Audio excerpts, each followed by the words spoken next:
السلام علیکم ویورز، میرا نام عطاء الرحمن اور آپ دیکھ رہے ہیں عطاء بخاری یوٹیوب چینل۔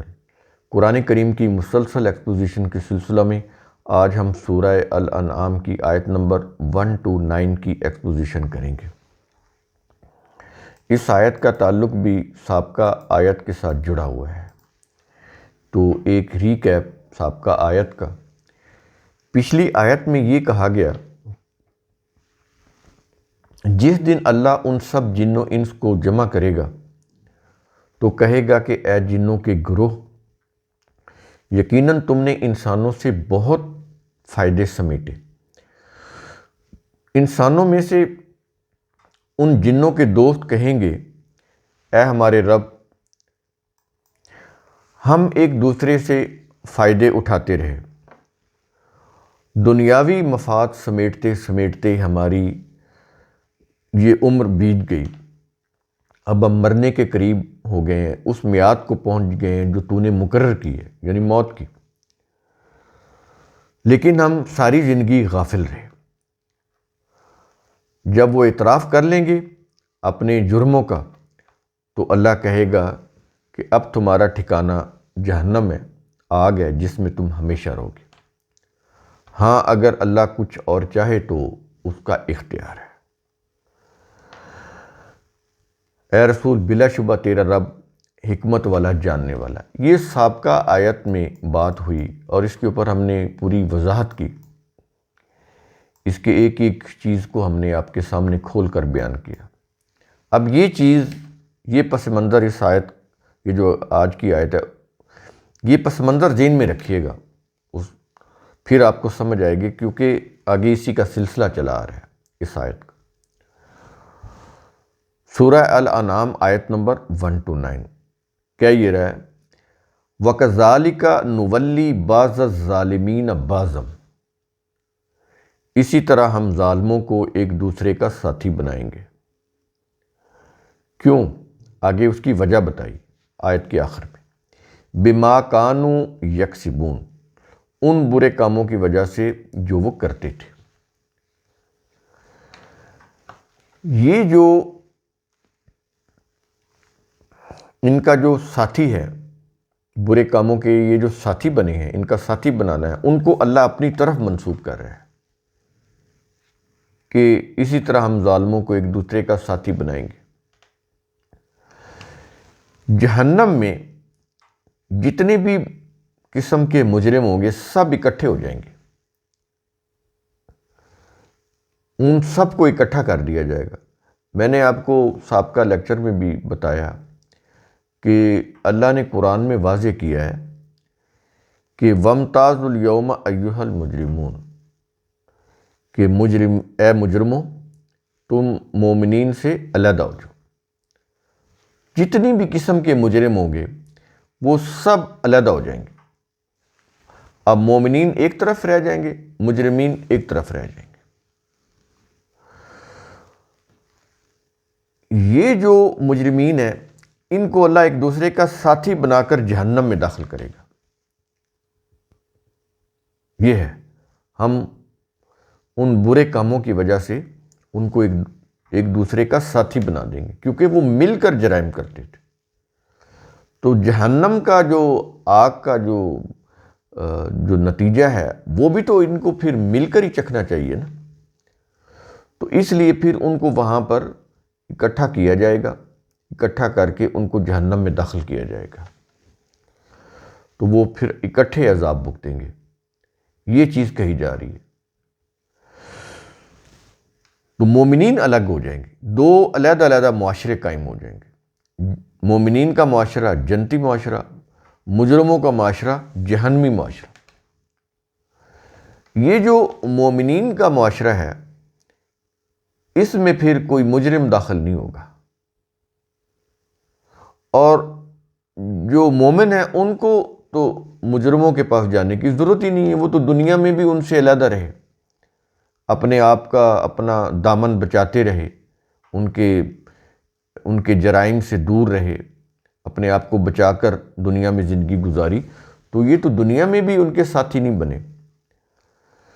جو جرائم پیشہ لوگ ہوتے ہیں وہ ایک دوسرے کے ساتھی ہوتے ہیں، کیونکہ وہ آپس کے میوچل کوآپریشن سے وہ جرم کرتے ہیں۔ کوئی ایک شخص اکیلا مجرم نہیں ہوتا، جرم کرنے کے لیے پوری کی چین ہوتی ہے، پیچھے ان کے ماسٹر مائنڈ ہوتے ہیں، آگے ان کے وہ مورے ہوتے ہیں۔ اسی لیے پیچھے لیکچر وہ گزر چکا ہے جس میں بتایا گیا کہ جرائم کی روک تھام اسی صورت میں ہو سکتی ہے کہ ماسٹر مائنڈ جو ہیں پہلے ان کو قابو کریں۔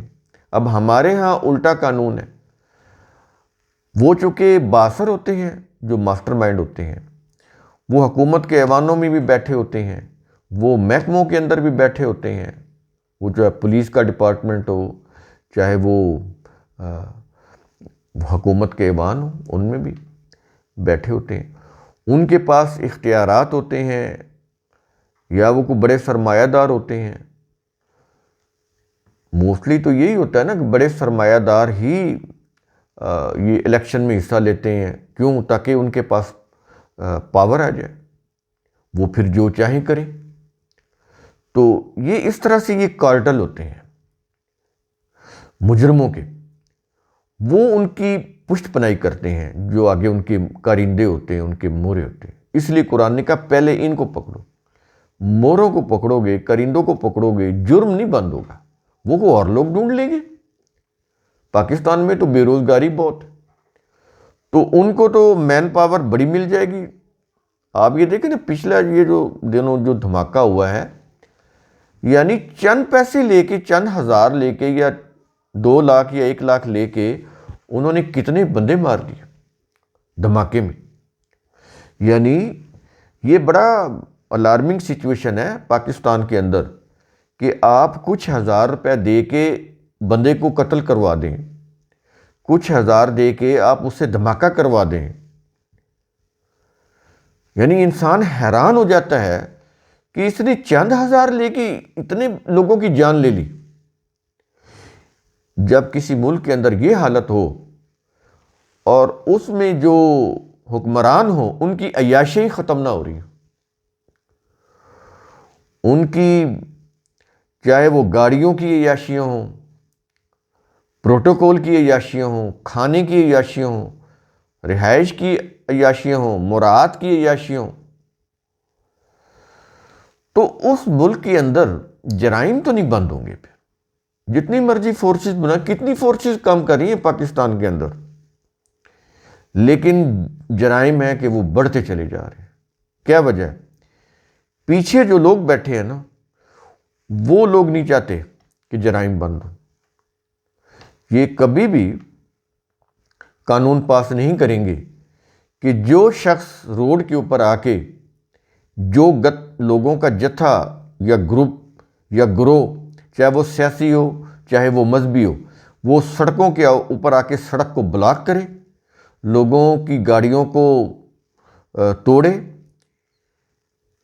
شہروں میں لوگوں کی املاک کو تباہ کرے، ایسا کوئی بھی جتھا، وہ کسی بھی جماعت سے تعلق رکھتا ہو، کوئی بھی سیاسی جماعت، کوئی بھی مذہبی جماعت جس سے وہ تعلق رکھتا ہے، اس کو سزائے موت دی جائے گی۔ یہ کبھی بل نہیں بنائیں گے، جتنا مرضی وہ نقصان کر لیں، بلکہ الٹ جا رہا ہے، جتنا وہ نقصان کریں گے اتنا ان کا پریشر بڑھے گا، اتنی حکومت ان کے مطالبات کو مانے گی، اتنی ہی عدالتیں ان کو رعایت دیں گی۔ یہ چل رہا ہے ہمارے ملک کے اندر نظام۔ تو اس میں تو پھر انسداد جرائم کی جو بات ہے وہ تو کبھی بھی پوری نہیں ہو سکتی۔ وہ تو اسی صورت میں پوری ہوگی کہ جو ماسٹر مائنڈ ہے ان کو پکڑا جائے۔ ان کو نہیں پکڑیں گے، ان کو عدالتیں بھی ریلیف دیتی ہیں، ان کو محکمے بھی ریلیف دیتے ہیں، معاشرے میں بھی ان کا مقام بلند ہوتا ہے، پاپولیرٹی بھی ان کے پاس ہوتی ہے، پیسہ بھی ان کے پاس ہوتا ہے، فنڈنگ بھی انہی کو ہو رہی ہوتی ہے۔ پتہ ہے اسٹیٹ کو نہیں پتہ کہ ان لوگوں کو، یہ جو جرائم پیشہ لوگ ہیں، ان لوگوں کو فنڈنگ ہو رہی ہے، فنڈنگ ہو رہی ہے ان لوگوں کو، ان کے ٹی وی چینلز چل رہے ہیں، وہ مذہبی جماعتیں ہوں یا دوسرے لوگ ہوں، کوئی مافیا ہو، چل رہے ہیں۔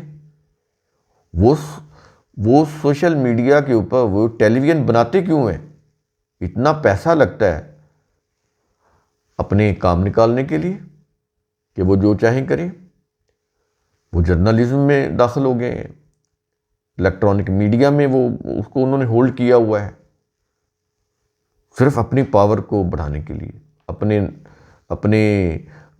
بلیک کو وائٹ کرنے کے لیے۔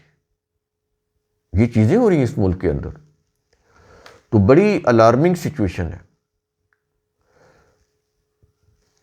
جب تک ان چیزوں کے اوپر کنٹرول نہیں ہوگا، اب یہ دیکھیں یہ قرآن جو ہے کتنا قدیم کلام ہے، لیکن لگتا ہے ایسے کہ جیسے آج اترا ہے ہمارے ان مسائل کے حل کے لیے، جیسے ابھی کوئی آئی ہے یہ آیت۔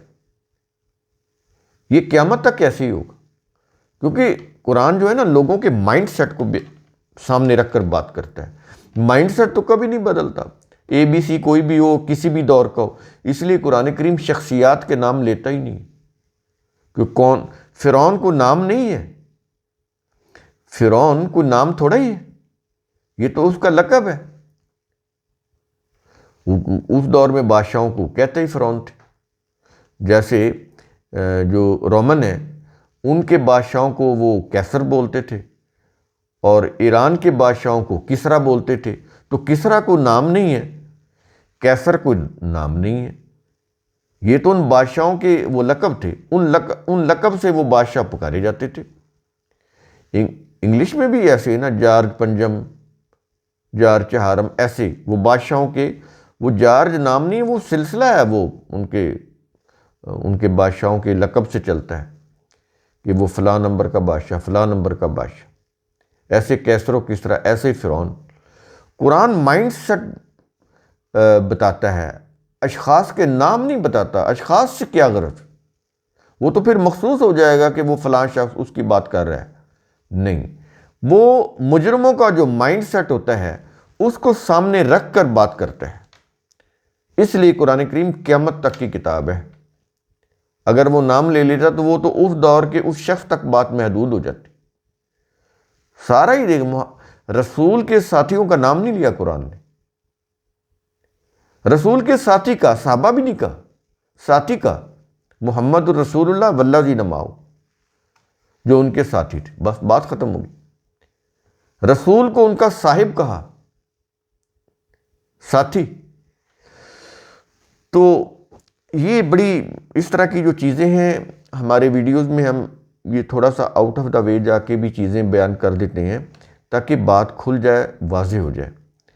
بہت ساری چیزیں ہیں جو ہمارے سامنے ہوتی ہیں کہ یہ لوگوں تک پہنچ جائیں، شاید کہ وہ کہتے ہیں کہ کسی کے دل میں اتر جائے میری بات یا تیری بات۔ تو یہ اس طرح سے چیزیں، ان کو غور سے آپ سمجھیں۔ یہ جو قرآن کی تعلیم ہے یہ انسان کی شخصیت کی نشو و نما کے لیے ہے، یہ قصے کہانیاں سنانے کے لیے نہیں ہے۔ تو اس کو شخصیت کا لازمی حصہ بنائیں، قرآن کی تعلیم کو۔ یہ نورشمنٹ ہے برین کی، ذہن کی، شخصیت کی۔ تو کیا یہ رہا کہ اس طرح ہم ظالموں کو ایک دوسرے کا ساتھی بنائیں گے جہنم میں، اور اس کی وجہ قرآن نے کیا بیان کی؟ کیا یہ رہا ہے؟ بما کانوا یکسبون، ان برے کاموں کی وجہ سے جو وہ کرتے تھے دنیا میں، ان کی وجہ سے ہم ان کو ایک دوسرے کا ساتھی بنا کے جہنم میں داخل کریں گے۔